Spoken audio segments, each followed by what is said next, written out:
સ્વચ્છતાની મોટી વાત કરતી નવસારી મહાનગરપાલિકા દ્વારા સફાઈ અભિયાન હાથ ધરવામાં આવ્યું હતું અને સીસીટીવી કેમેરા પણ લગાવવામાં આવ્યા હતા। તેમ છતાં આજે ત્યાં ગંદકીનું સામ્રાજ્ય જોવા મળી રહ્યું છે।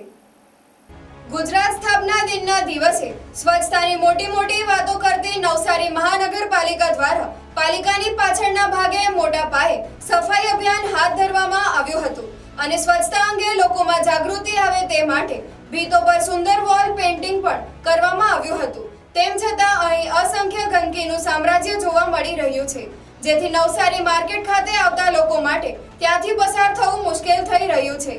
ત્યાં જ શાકભાજી માર્કેટના વેપારીઓ દ્વારા નીકળેલી વેસ્ટ શાકભાજીઓ પણ નખાય છે। તેના કારણે ત્યાં અસંખ્ય ઢોરોનો પણ ત્રાસ વધી રહ્યો છે।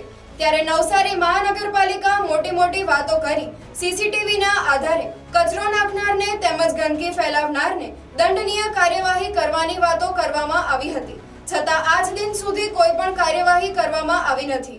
વધુમાં વરસાદના કારણે ત્યાં પાણી ભરાઈ જાય છે। કાદવ કીચડ સાથે ગંદકીનો ભોગ શાકભાજી લેવા આવતા લોકો બની રહ્યા છે, તો ગંદકીના કારણે બીમારી ફેલાય તો નવાઈ નથી। Bureau report NTC news Navsari.